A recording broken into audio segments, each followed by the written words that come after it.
Juriscast, o seu podcast jurídico.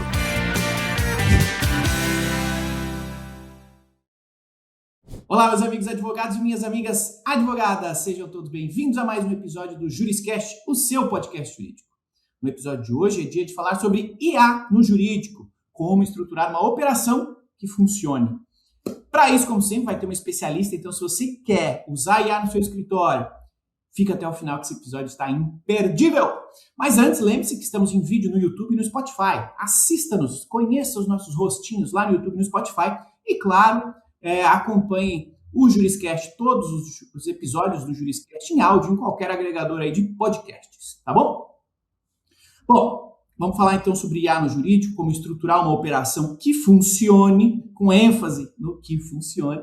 E para isso a gente tem aqui uma especialista, a doutora Graziela Bonfim. Ela que é advogada, presidente da Comissão de Inteligência Artificial da OAB do Rio de Janeiro, membro do Comitê Internacional da ABNT sobre normas de IA no âmbito ISO e também é Head de Legal Operations no Capanema e Belmonte Advogados. É especialista em IA aplicada ao direito, Legal Operations e transformação digital na advocacia. Atua com governança, automação, jurimetria e implementação estratégica de inteligência artificial em escritórios e departamentos jurídicos. Doutora Graziela Bonfim, seja muito bem-vinda ao Juriscast. Obrigada, Taquini, obrigada pelo convite.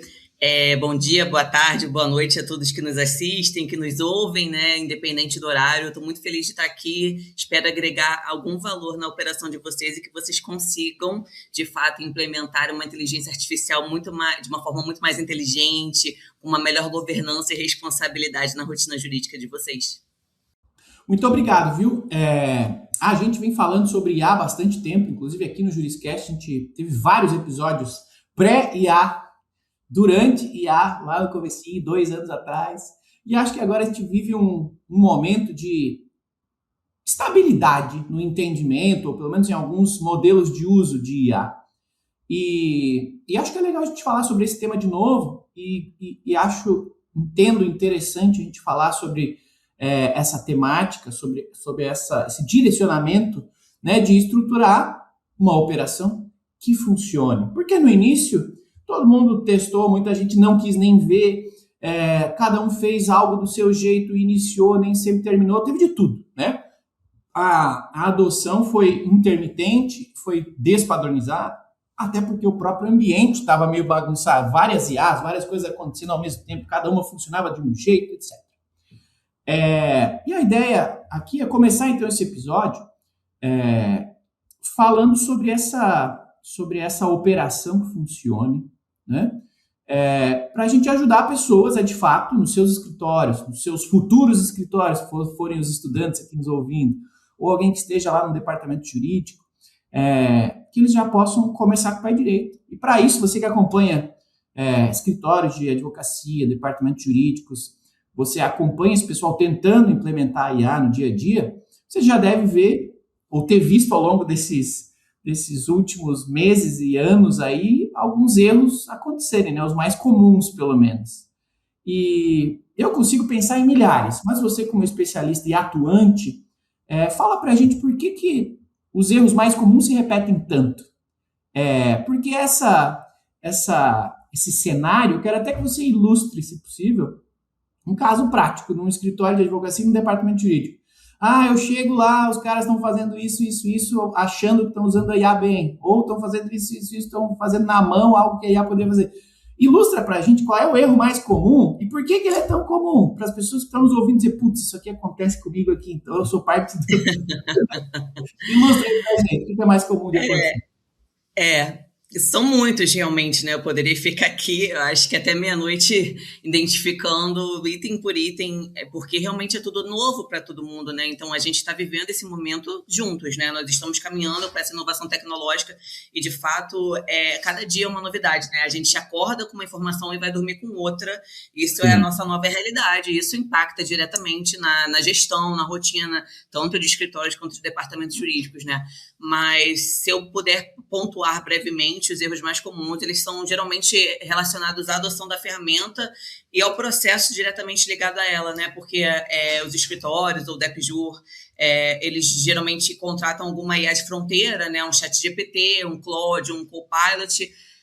Geralmente o Copilot é o mais escolhido por departamentos jurídicos porque a Microsoft ainda traz um nível de segurança maior com relação ao nível de informacional, né? LGPD.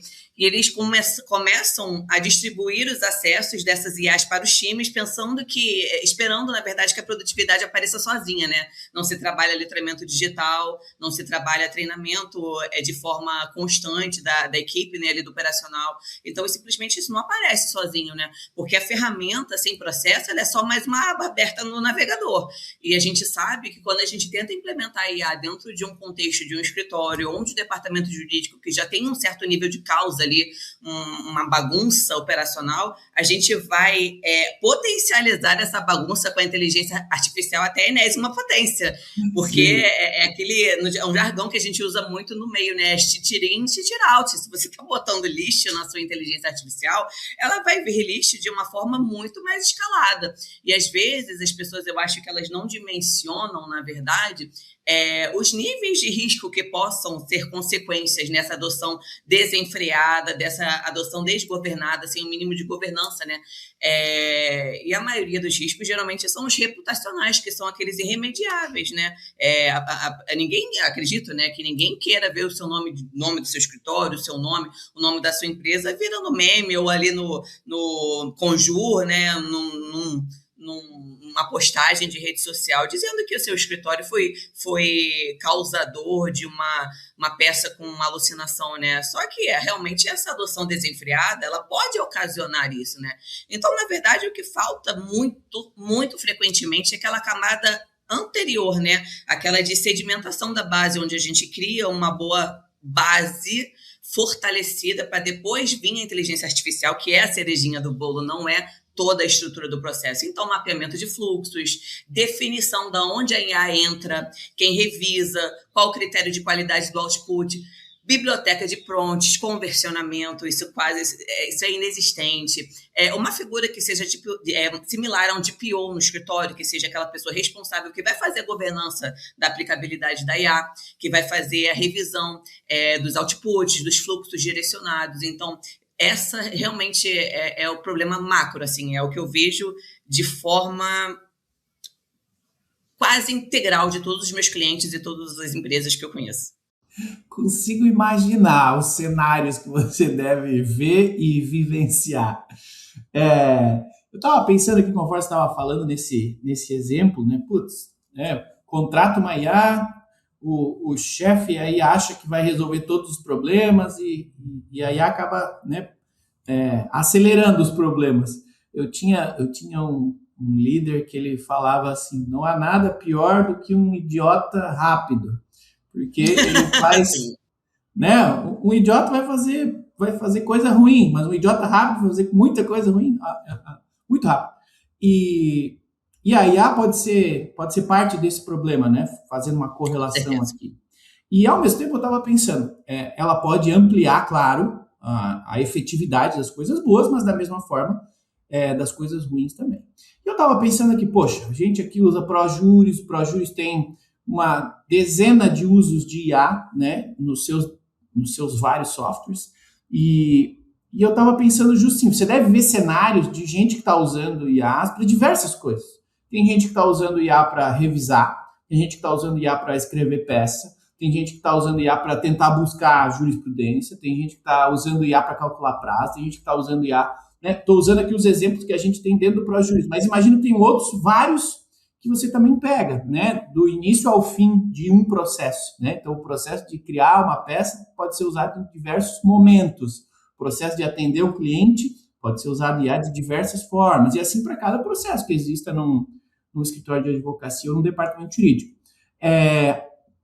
Imagina que você chega lá no seu cliente, você tem que diagnosticar, né? Você diagnostica o erro do cara e o próximo passo você tem que entender por onde começar. Então, fala pra gente como é que é essa sua sequência lógica para você direcionar um escritório, um departamento jurídico, para que eles comecem a usar a IA da melhor forma, nos melhores fluxos e, como o título do nosso episódio diz, de uma forma que realmente funcione.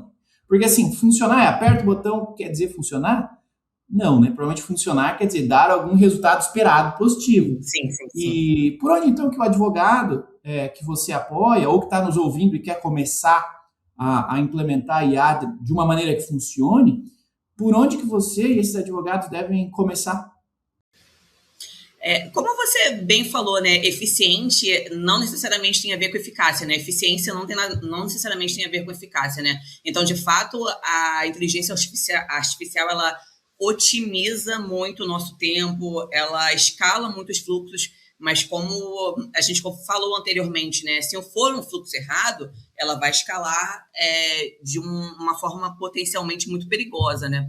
Então, realmente, os cenários geralmente onde eu chego são profissionais utilizando de uma forma um pouco mais artesanal, ali só para se basear, fazer um mínimo de revisão de peça, alguma pesquisa jurisprudencial. E tem alguns que são um pouco mais audaciosos, digamos assim, que já estão com IAs agênticas, já estão automatizando fluxos repetitivos ali, que está tudo bem também, se a pessoa dominar e achar que é o cenário perfeito, é o cenário ideal. Eu acho que precisa arriscar mesmo, né? Mas quando eu chego nos meus clientes, em pessoas que pedem minha ajuda, eu costumo fazer 3 movimentos, assim, em uma certa ordem, né? Eu começo mapeando todo o fluxo, né? Entendendo, fazendo como uma anamnese ali daquele ecossistema que eu me inseri para entender qualquer coisa antes de começar a automatização, tá? E eu peço para que esses gestores, né? Para que esses sócios, para que esses VPs jurídicos, enfim, a pessoa que estiver interagindo comigo, que ela escolha um processo que seja de alta frequência, que seja de forma repetitiva mesmo, mas com baixa complexidade, tá? Por exemplo, triagem de documentos, alguma minuta que seja padronizada, de contratos, que seja alguma peça, um resumo de jurisprudência que aquele ambiente, aquele ecossistema utilize com frequência, para a gente entender qual fluxo antes de inserir qualquer ferramenta, tá? Primeiro a gente vai mapear o fluxo, vai entender se aquele ali tem algum gargalo, mas se tiver otimizado, que não tenha nenhum nível de complexidade para aquele momento, é ali que a gente vai tentar inserir qualquer ferramenta, né? Depois a gente geralmente começa com um piloto pequeno e mensurável, né? É um piloto encapsulado que eu chamo, né? Que a gente fica ali no nosso sandbox, né? Porque não é uma coisa similar a isso, que a gente começa a automatizar aquele pequeno projeto numa forma que seja controlável, né? Que a gente consiga acompanhar muito de perto, né? Um processo, um pequeno time por um período de tempo, né? E aí a gente vai medir esse tempo, a gente vai medir também a qualidade dos outputs e a forma de adoção, se houve adesão do time, porque o pilar humano, ele é também uma barreira. A gente fala muito de tecnologia, a gente fala muito de inteligência artificial, mas o pilar humano dentro de um ecossistema desse, ele é um óbice muitas vezes, porque as pessoas, às vezes, elas não querem sair da zona de conforto delas, sabe? Elas não querem, elas têm medo do novo, elas têm umas que são mais arrojadas, tem umas que são mais ousadas, até demais, né? Aquela proatividade. É muito mais fácil ficar fazendo as coisas como a gente sempre fez, né? Às vezes uma IA que eu não conheço e não sei como pode me ajudar, me dá trabalho até aprender, né? E aquele medo que é comum, natural de acontecer, de você ser substituído pela máquina, né? Estão automatizando o meu fluxo, por quê? No futuro próximo vão me demitir. Eu não vejo isso acontecendo com a advocacia, tá? Eu não vejo isso acontecendo tão cedo. Eu entendo que, muito pelo contrário, eu acho que a gente pode potencializar várias coisas administrativas que são inerentes a marcha processual, né, do que a gente trata todo dia, para que a gente, de fato, tenha tempo de qualidade para fazer o que nós sabemos fazer, que é advogar, né, para que a gente consiga performar de uma forma muito melhor. Então, depois que a gente faz esse piloto encapsulado, né, que a gente consegue medir a adoção, a adesão, a gente vai analisar esses dados, né, porque sem dados a gente não tem aprendizado nenhum, a gente só trabalha com achismos, né. E depois que a gente consegue limpar esses dados e termos esses dados estruturados, a gente vai começar, assim, a documentar o que de fato funciona dentro daquele ecossistema para escalar, né? E aí aí que está o problema, porque geralmente a maioria das pessoas que tentam implementar a IA, elas pulam direto para esse passo 3, que é começar a colocar IA no escritório inteiro, num fluxo inteiro, se o teu financeiro está completamente desorganizado, se o seu RH está completamente desorganizado, às vezes até o teu fluxo operacional do jurídico mesmo, de triagem de publicações, de pauta de audiência, ele está completamente desorganizado. Então, esse é o maior erro, as pessoas pularem esse mapeamento e depois do projeto piloto para que seja ali de forma mensurável e vão já direto para o passo 3, que é escalar no ambiente todo, e aí o resultado é caos. Só imagino. Você citou há pouco casos aí, né, de aparecer no conjuro e tal, e os mais recentes, né, já estão até avançados. Os últimos ali advogado fazendo inserção, né, de prompt injection nas próprias peças para influenciar a IA do judiciário a decidir a seu favor. Mas os primeiros casos que começaram a aparecer foram de IAs, foram utilizadas sem a devida revisão humana, sem o devido cuidado humano. Né? Então, talvez se conecte com isso aí que você falou de, poxa, as pessoas já pulam para o passo 3, já começam a usar IA e é isso. Mas usar a ferramenta é só metade desse caminho, né? A outra metade precisa, assim, entender, cara, o que eu quero com essa IA? Qual é o fluxo, qual é o resultado que eu quero melhorar? Exatamente. Então, eu quero lhe perguntar como é que o advogado que está nos ouvindo aqui, está nos assistindo, deve desenvolver esse olhar de uso da IA e considerando que esse, acredito, seja o exemplo de uso mais normal, que é usar a IA para criar ou revisar peças, né?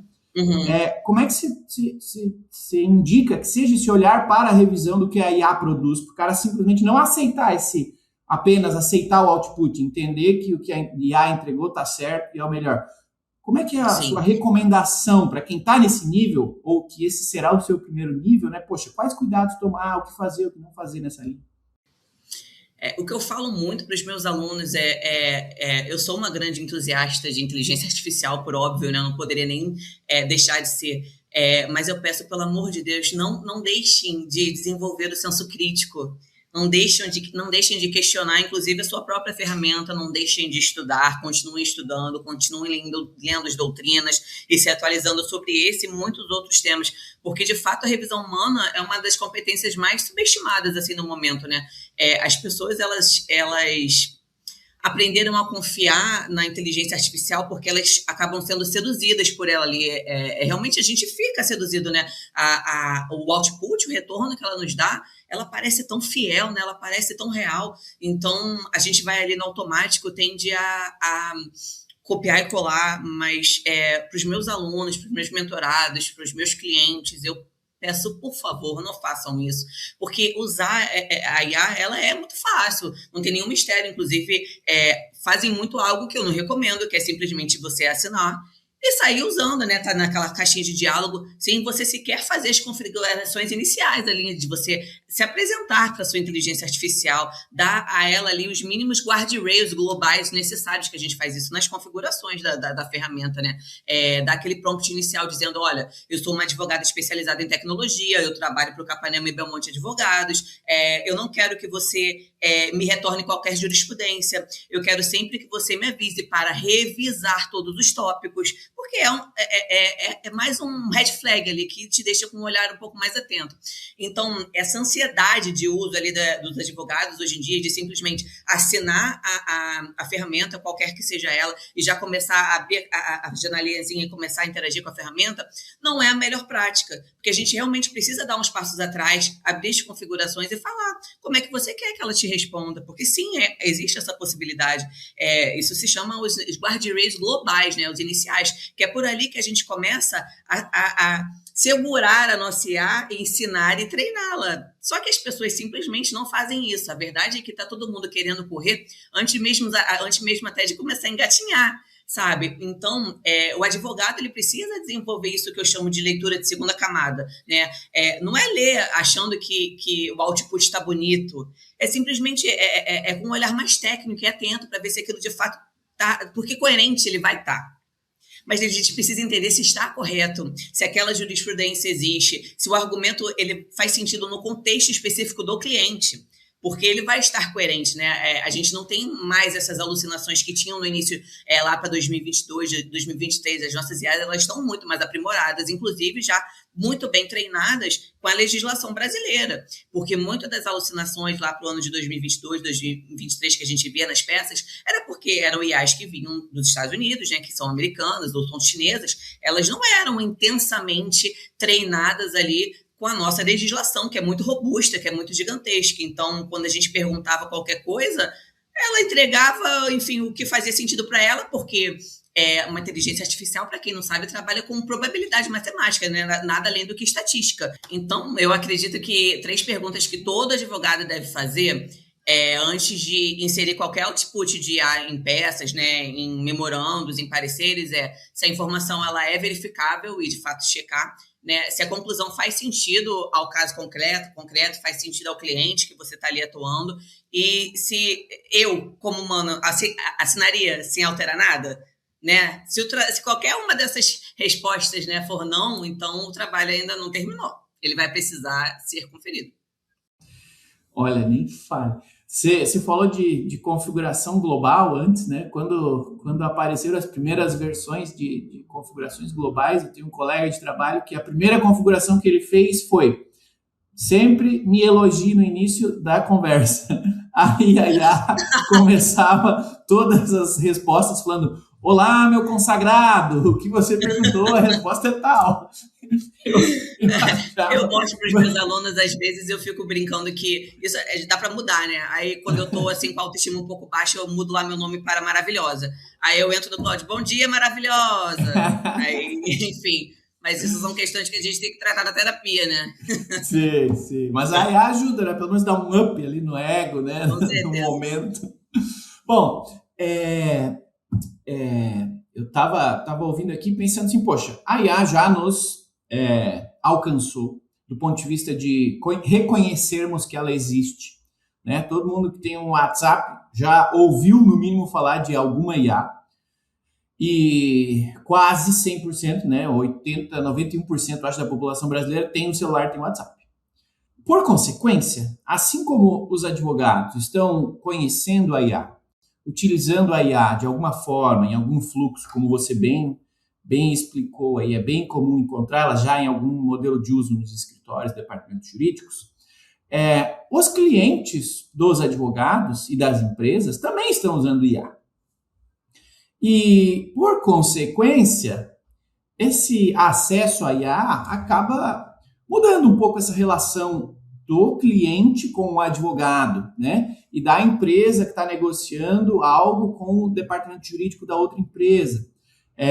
As expectativas mudam, né? O entendimento, a noção do que seria um honorário correto pode mudar também, né? Os próprios quesitos de transparência do que você pode ou não pode, deve ou não deve falar, esclarecer para o seu cliente pode mudar, porque eles podem vir com perguntas mais ricas, né? Mais bem estruturadas.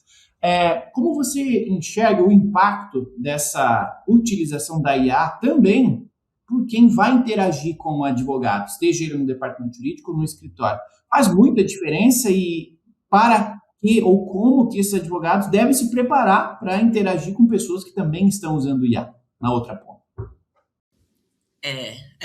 Essa pressão já chegou, e realmente eu acho que ela vai aumentar. Eu confesso que eu já demiti um cliente, né? Eu demiti um cliente porque ele corriqueiramente, né, ele habitualmente, não, mas o ChatGPT me disse isso, mas o ChatGPT me disse aquilo. Eu falei, bom, então vai lá com ele, né, já que vocês estão fazendo uma parceria feliz, porque eu precisei fazer 5 anos de faculdade, mais 15 anos de experiência para saber interagir de forma correta com a ferramenta. Mas se você acha que você já está fazendo a mesma coisa que eu, autodidata, segue teu rumo, né? Mas realmente o cliente ele já pesquisa, né, um pouco do que a IA faz em determinadas tarefas, já começam a questionar por que uma petição custa o X valor do que antes, né? Isso cria também uma pressão real em precificação. Eu acho que hoje em dia eu oriento os meus clientes, né, os meus alunos a deixarem um disclaimer ali, uma observação no contrato que, de fato, é utilizada a inteligência artificial para tarefas operacionais, excluídas as intelectuais, tá? Mas hoje em dia, usar inteligência artificial, dizer que usa inteligência artificial é a mesma coisa que dizer que você está usando um computador, uma luz e uma internet para trabalhar. Tá? Isso já virou insumo, ele está intrínseco, ele já está totalmente enraizado no nosso operacional, no nosso dia a dia. Mas eu enxergo pelo lado da oportunidade, sabe? Eu acho que o escritório que adota a inteligência artificial de forma consistente, ele pode realmente oferecer mais velocidade, mais dados, mais previsibilidade, mas indo pelo lado estatístico também, jurimetria, né, de você dar aquele overview de carteira para o seu cliente, principalmente para quem trabalha com empresas, que antes a gente fazia isso de uma forma muito mais artesanal, só pelo Excel, né? Então, a gente pode acabar nos posicionando em outro patamar, né? Conversando ali a nível de o advogado não ser mais aquele advogado combatente, advogado soldadinho que é bombeiro, que apaga o fogo, e a gente acabar virando um advogado C-level. Por que não, né? Porque nós saímos da faculdade muito doutrinados e treinados a sermos esse advogado combatente de contencioso o tempo inteiro. Mas eu acho que agora a gente está virando um momento em que os advogados eles precisam ser mais estratégicos. A inteligência artificial e a tecnologia dentro da nossa operação nos trouxe essa vertente, né? Que a gente vire, que nós nos tornemos advogados C-level, porque a gente precisa aprender a falar a língua de um CFO. A gente precisa aprender a falar a língua de um CEO, para quem trabalha, né? A gente precisa aprender a defender a nossa carteira ou o nosso cliente para um board de diretoria, para quem trabalha, né, nessa seara, ou, enfim, aprender a falar a língua do nosso cliente, qualquer que seja, mesmo que seja a linha do técnico jurídico, seja pela linha do financeiro. Então, o problema ele está em quem usa, né, IA, mas continua cobrando pelo tempo que não gastou mais, mas está aqui ainda continua não entregando nada de diferente, tá? Então, acho também que a transparência ali no trato, a transparência de entrega, a transparência na relação com o seu cliente vai ser um diferencial muito competitivo também dentro do nosso cenário, porque o cliente vai valorizar o escritório, o advogado que consegue dizer, olha, nós analisamos aqui 300 decisões sobre esse tema e a nossa estratégia vai ser baseada nisso. Pá! Sabe? Eu acho que esse vai ser todo o diferencial da nossa atualidade. Legal. Jurimetria, nesse momento, acho que faz toda a diferença para te dar esse tipo de visibilidade no volume, né? Essencial. As IAs, por enquanto, ainda têm dificuldades com isso. Mas acho que é inevitável. E daqui a pouco eu vou até fazer uma pergunta de futuro, para dar uma dificultada aqui, fazer um momento mãe de Ná. Mas antes você falou sobre eficiência e uso de IA, e agora a gente estava falando sobre, o cliente sabe usar IA também, sabe o que você está usando, você falou que, né, é insumo. O cliente pode chegar para você com um questionamento sobre, poxa, se você está usando IA, ou até você como gestor, né, com essa visão de C-level do seu próprio escritório, poxa, estou usando IA visando ganho de produtividade, em tese, meu time está conseguindo entregar o mesmo número de atividades, o mesmo número de pareceres, o mesmo número de análises em menos tempo. Aí eu lhe pergunto, como especialista, você acha que os escritórios, os departamentos jurídicos devem fazer o quê com essa eficiência ganha? Né? Eles têm que repassar isso para o cliente como um custo menor, que em tese vou gastar menos tempo para resolver o mesmo problema, ou você entende que é necessário que seja reinvestido no escritório em mais capacidade, em mais tecnologia, em mais gestão, né? Eu entendo que ambos são possíveis, né? Mas do ponto de vista de você que está vendo a transformação acontecer nos escritórios e departamentos jurídicos, para qual lado você indica que deva ir essa análise para a tomada da decisão? Eu iria pela segunda hipótese, ali na retroalimentação, né? Porque está, sim, sendo mais rápido, está sendo mais otimizado, mas pense que antes disso acontecer, houve um investimento tecnológico.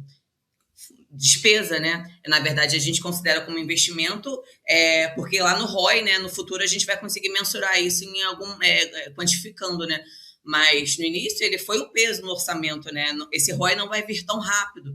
Então, acredito que como eu também gosto de falar, esse tipo de investimento, a gente precisa doutrinar que seja investimento e não custo a ser inserido dentro da rubrica ali, dentro do financeiro do escritório, porque depois de um lapso de tempo, né, a médio e longo prazo, isso vai se tornar um ROI mensurável ali, de que você vai conseguir quantificar o que você deixou de gastar ou o que você ganhou de tempo com relação à eficiência e otimização de tratamentos, mas eu retornaria isso para dentro de casa, investindo cada vez mais em tecnologias, em aprimoramento de time, em treinamentos constantes, porque também até não só na parte tecnológica, mas eu gosto muito de tratar o lado humano, mas na seara mental, NR1 está aí para isso, então a gente cuida da nossa casa de forma tecnológica, mas cuida dos nossos colaboradores também, então a gente usa esse valor para dentro de casa. Eu sou mais adepta a essa postura. Legal, te perguntei sobre visão, né, e opinião. Agora eu vou fazer um momento Mandiná, então. Fala pra gente, pra mim e pra audiência, daqui a 2 anos, qual vai ser a diferença entre um escritório que adotou IA com consistência, hoje, e do que não fez nada, ou que esperou para agir, ainda está pensando o que vai fazer e tal. E qual, na sua visão, né, qual vai ser essa diferença entre um escritório que já está pensando nos seus processos e usando IA para otimizá-los versus os que não estão nessa linha ainda? E, poxa, caso essa visão seja muito diferente entre um cenário e outro, ainda dá tempo de correr atrás do atrasado aí? O que você pensa? Eu acho que a diferença ela vai ser muito mais estrutural do que superficial, tá? O escritório que adota IA, que tem dados sobre si mesmo, que tem métricas, ele vai saber mensurar a sua taxa de êxito, vai saber mensurar o seu tempo médio de processo, o ticket médio de condenações, por exemplo, ele vai conseguir mensurar seus custos reais, seu ROI, ele vai poder tomar decisões, né, baseadas em evidências, em dados, não em intuição, o que a gente falou mais cedo, né, a gente trabalha com dados, a gente não trabalha com achismos, né, igual, tô tentando adivinhar a sua pergunta, Mandiná. Então, eu conheço vários escritórios que têm muitas mandinais, assim, né, trabalhando ali na coordenação, na gestão, porque as pessoas, elas trabalham achando que, eu acho que meus funcionários são assim, eu acho que a minha operação é dessa forma. E aí você só vai no feeling, só vai na intuição, isso pode ser catastrófico, né? Então, os escritórios que estão ficando para trás vão ficar só competindo por preço, mas eles vão, de fato, serem engolidos. E, para mim, eu acho que isso já é uma certeza. E, de repente, numa média máxima de 2 anos. Né? É algo que eu vejo acontecer, porque a mudança está sendo muito rápida, tá? Dá tempo ainda de se ajustar? Dá tempo, claro que dá tempo, né? O melhor dia foi ontem, mas hoje ainda dá tempo, né? Só que essa janela, ela está fechando, porque, como eu também já disse no início, a velocidade de informações que nós somos bombardeadas, ela é uma coisa, assim, que chega a gerar gatilhos de ansiedade, né? Porque são muitas novidades e muitas coisas que você tem que ficar hypado, digamos assim, né? Para quem trabalha nessa área, eu sou muito demandada para saber de coisas tipo, agora são, 3 horas da tarde, o que a OpenAI lançou 1h59 lá, e eu estava em reunião, como é que você não sabe disso ainda, Graziela? Mas poxa, sabe? Então, realmente, essa janela está fechando. Então, quem começar hoje ainda vai estar um pouquinho mais à frente do quem ainda não vai começar ouvindo, depois de ouvir esse podcast, sabe? A gente precisa construir uma certa cultura. Quem começar daqui a 2 anos vai estar comprando o produto pronto de quem começou a construir agora. É isso que eu vejo. Legal. Fica a dica aí, pessoal. Ó, você que ainda não começou, ainda não está confiante, começa. Busca a ajuda de um profissional, mas começa de alguma forma, tá bom? E você que está nos ouvindo, está gostando do episódio de hoje, está aprendendo com a gente, encaminhe esse episódio para um colega, encaminhe para um amigo. Vamos ensinar, vamos ajudar mais gente a tomar atitude, botar tecnologia no seu dia a dia e colher bons resultados, né? Com direcionamento aqui da doutora Graziela, a gente tem, no mínimo, maior probabilidade de começar bem, né? Errar menos, tá bom? Encaminha para algum colega. Se não quiser encaminhar, deixa um comentário, indica um colega e alguma pessoa para a gente entrevistar aqui no Juriscast. Faça sua avaliação, seja um joinha, estrelinha, coraçãozinho, avalia para a gente saber se você está gostando do episódio, tá bom? Bom, agora eu vou fazer um bloco rápido de dicas práticas. A nossa audiência aqui, ela é composta por basicamente 4 perfis. Tem escritório de advocacia, advogado que trabalha em escritório de advocacia, tem advogado que trabalha em departamento jurídico, tem estudante de direito e, dependendo do tema, aparece aqui público final, querendo saber sobre o que a gente está falando. Eu vou pedir algumas dicas para essas pessoas, tá? Dica prática, direto e objetivo. Então, vamos começar aqui com um advogado autônomo ou alguém que está trabalhando num escritório pequenininho. Qual é a sua dica para que esse escritório, esse advogado, adote IA sem ter uma área de legal ops ainda estruturada? O cara não tem um time, não tem uma estrutura. Existe alguma ferramenta que você diga, para começar, a melhor ferramenta é essa? Ou, dentro de tudo que você tem que fazer, coloca IA neste processo, que é esse aqui, que é o que vai te dar mais produtividade. Qual é a sua dica? Bom, primeiro, acho que o primeiro processo que eu automatizaria dentro desse cenário aí de um advogado solo, um pequeno empreendedor, seria a triagem e resumo de documentos, tá? Que é algo que não é tão complexo assim, que a gente ainda consegue ter muito discernimento na validação para entender se houve algum nível de alucinação, né? Então, aqueles contratos, decisões, pareceres, né? Porque também é um processo que ele tem uma certa frequência, então você automatizar isso te ajudaria no seu dia a dia e ele tem menor risco e impacto ali na produtividade, né? Mas é uma ferramenta, eu digo o Claude, realmente, o Claude ele está em alta e por razões robustas, né? Razões que a gente realmente consegue ali referendar. Ele é uma ferramenta muito boa para raciocínio jurídico, tá? Ele processa muito bem documentos longos, ele traz o output com qualidade, ele cria processos com um contexto ali pertinente, muito embora eu acho também que a gente não pode deixar o ChatGPT de lado completamente, porque a OpenAI ela não se permite ficar para trás, ela é a primeira e realmente ficam ali oscilando de pontos de performance entre Claude e ChatGPT, mas se você realmente não puder assinar mais que uma IA no momento, eu diria, priorizem IAs de fronteira. Quais são as IAs de fronteira? As que são as oriundas dessas big techs, né? Então, o Claude, o ChatGPT, o Copilot, o Notebook LM, eu prefiro essas do que aqueles conglomerados, né? Que vendem várias IAs numa só. Eu realmente não sugiro esse nível de uso, tá? Tá bom. E para departamento jurídico, qual é a sua dica? Para departamento jurídico, uma rotina diferente ou uma tecnologia mais específica? O que você recomenda? Para departamento jurídico, o Copilot não no nível de Claude e ChatGPT, não é uma ferramenta que chega ali muito próxima.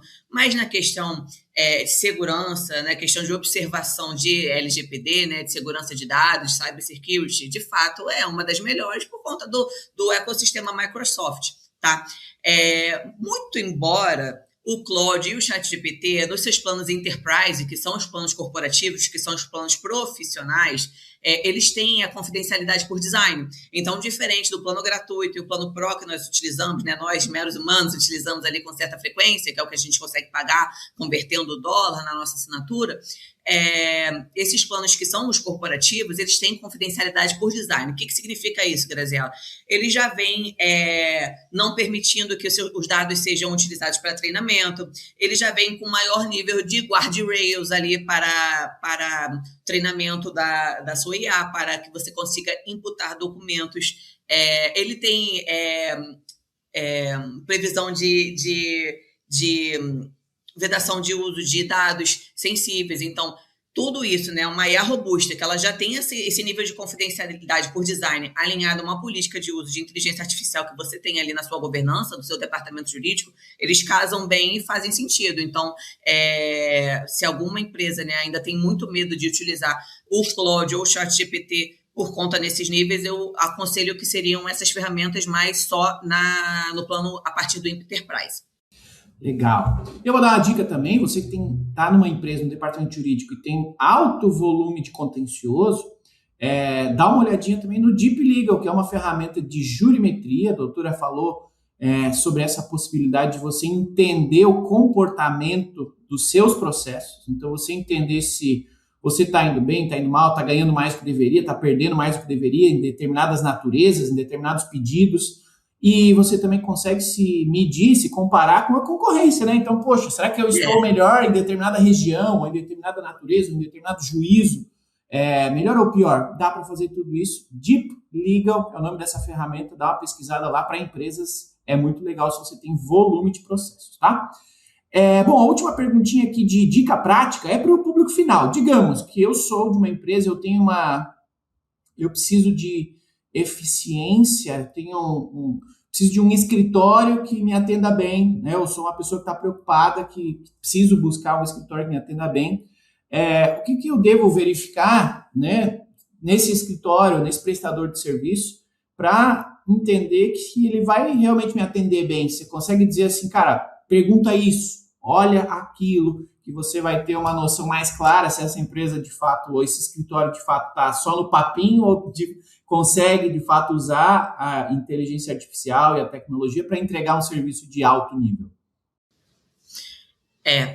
Eu faço muito treinamento em company e eu costumo questionar porque geralmente os departamentos jurídicos, eles ficaram muito tempo voltados para si mesmo, né, implementando tecnologia de inteligência artificial dentro do seu operacional, mas sem se questionar o que os seus prestadores de serviço estão fazendo. Então, veja, você toma tão conta da sua própria casa, mas você não está tendo noção do que os seus prestadores, né, do que os seus escritórios terceirizados estão fazendo com essa documentação que você toma conta com tanto carinho, né?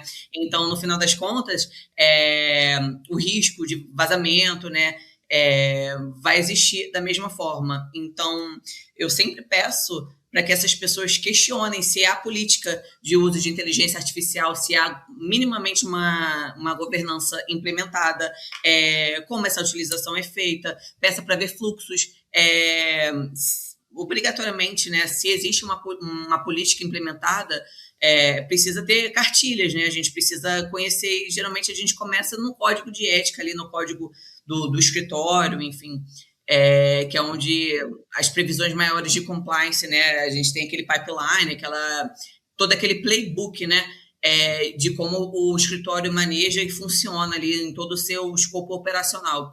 Então, o pulo do gato é esse, né? Numa reunião, você pedir para ver, abre aí rapidinho, só para dar uma olhadinha, só para me resguardar de que realmente, né?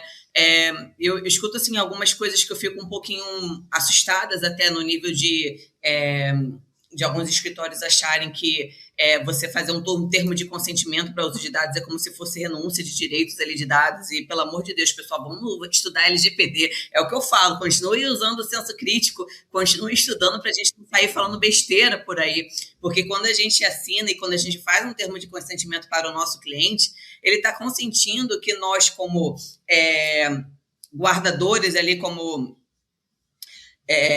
responsáveis pelos dados dele, nós vamos usá-los para aquela finalidade que se destina, que é o uso do judicial para aquele processo, né? A gente não vai sair vazando por aí e a gente tem que tratar esses dados e tratar esses documentos com responsabilidade, principalmente se for dado sensível, né? Para quem trabalha com demandas muito, muito dessas que envolvam questões com muita sensibilidade, né? Questões de saúde, processos sigilosos, enfim. Então, eu peço sempre que os meus clientes vejam o nível de cuidado, né? Se for um advogado que já começa a falar que termo de consentimento é renúncia de direito, você já sai correndo, porque dali não vai sair nada. Foge que esse lado, Bino. Boa! Então, dadas as dicas aí para você que é advogado, você que está numa empresa ou você quer contratar um escritório de advocacia, ouça as dicas, anote aí e use-as, né? Assim você vai melhorar o potencial do serviço que você está contratando ou prestando.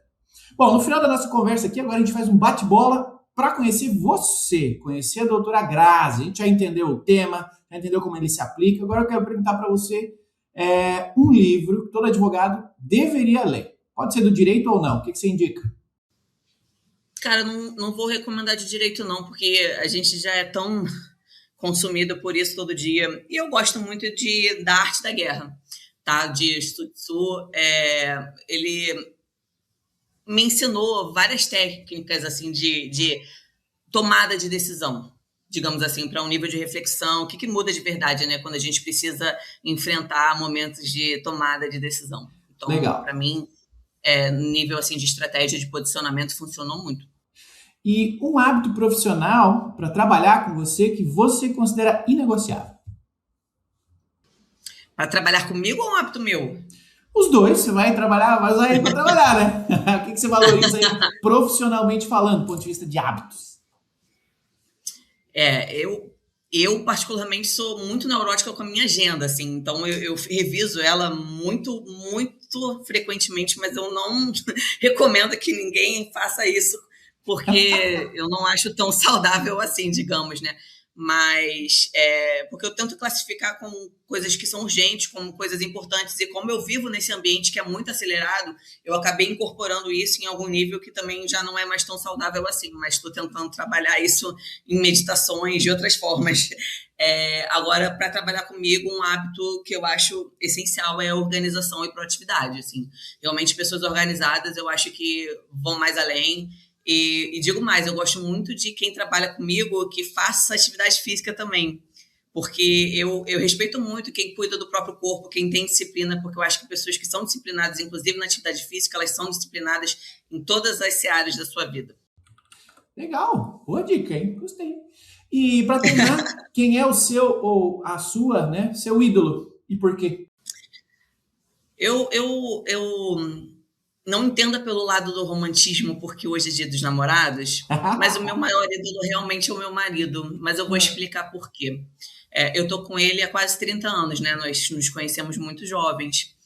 E Eduardo, meu marido, ele saiu do interior da Bahia, assim, aluno de escola pública, conseguiu passar no Instituto Militar de Engenharia, que é aqui no Rio, que é uma faculdade de referência do engenharia, né, mundial. E aí fez a graduação, depois fez o mestrado, fez o doutorado. E assim, ele nunca foi o melhor aluno da turma, aquela genialidade. Então, ele é uma pessoa muito obstinada. E eu, sim, ao longo desses quase 30 anos, foram muitas longas noites ali de estudos que eu pude acompanhar ele de perto. Então, ele é meu ídolo, assim, por conta dessa obstinação, né? E ele é o meu maior incentivador, digamos assim, né? Ele é o suporte do meu curso, ele tá ali comigo quando eu saio de uma palestra e acho que não foi tão bem assim. Sem contar que é um excelente pai, quanto a isso eu não preciso nem ficar rasgando elogio aqui, mas eu acho muito bacana, assim, para mim ele é um puta de um exemplo. Que legal, essa parte é muito legal conhecer, além, né, além da temática, conhecer a pessoa por trás dela, então muito obrigado.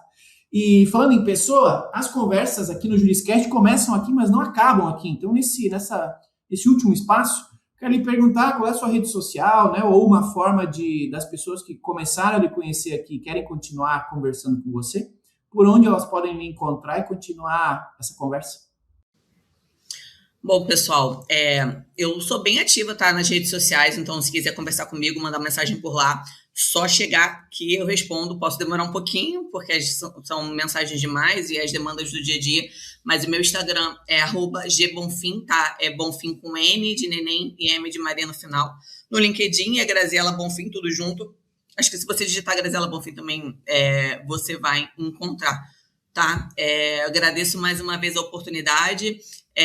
Também vocês podem me encontrar andando aqui pela Cinelândia, no Rio de Janeiro, que o meu escritório, né, o Capanema e Belmonte, fica por ali. Eu adoro bater perna. Se vocês me encontrarem no VLT, se vocês forem do Rio, ou me encontrarem em alguma palestra da comissão, cheguem perto de nós, porque a OAB aqui da RJ também é bastante ativa, nós fazemos bastante treinamentos. Se vocês não são do Rio de Janeiro também, cheguem junto, porque os nossos treinamentos são todos também transmitidos na página do ABRJ no YouTube, então vocês podem também acompanhar um pouco do meu trabalho por lá. E foi um prazer mais uma vez, agradeço o convite, eu espero conhecer todos vocês, todos os ouvintes, né, que vocês venham realmente interagir um pouco comigo. Que legal, meus amigos, doutora Graziela Bonfim falando com a gente sobre IA no jurídico, como estruturar uma operação que funcione. Grazi, muito obrigado pela gentileza de estar aqui com a gente, compartilhar o seu conhecimento conosco. Foi um prazer, viu? Imagina, eu que agradeço mais uma vez e espero outras oportunidades que a gente possa até conversar pessoalmente. A gente tem que fazer de 2 em 2 anos, é obrigatório conversar para a gente ouvir o episódio anterior e ver assim, nossa senhora, lembra como era? Olha como virou. Acho que se fizer isso de 6 em 6 meses já mudou tudo, né? Não, nessa questão, nessa seara tecnológica, com certeza. A gente está aqui falando agora de Claude, ChatGPT, 6 meses atrás, há um ano atrás, a gente não tinha um Claude nesse cenário, né? Imagina o que está por vir. É isso aí. Bom, obrigado, doutora Graziella. Obrigado a vocês aí que acompanham o Juriscast, que compartilham os nossos episódios com seus colegas, seus amigos. Obrigado a vocês que comentam, né, que avaliam. Muito obrigado. Continuem fazendo assim. A gente continua produzindo episódios de altíssima qualidade. E aqui na descrição, além dos dados aqui de contato com a doutora Graziella, tem também um link para você sugerir novos entrevistados. Então, se você conhece alguém que é muito bom no direito, conhece muito de alguma temática do direito e quer indicar essa pessoa, clica aqui no formulário, manda a sugestão para a gente vai atrás deles e vai trazer aqui para o Juriscast, tá bom? Obrigado, então, doutora Graziella Bonfim, obrigado a vocês que acompanham a gente sempre e um obrigado especial a você que nos acompanhou até o final deste episódio do Juriscast. Nós nos vemos na quinta-feira que vem, no próximo episódio, então, do Juriscast, o seu podcast jurídico. Até lá e tchau. Você ouviu o Juriscast, produção e oferecimento ProJuris, plataforma de inteligência legal, líder no desenvolvimento de software para departamentos jurídicos e escritórios de advocacia. Conheça mais em projuris.com.br.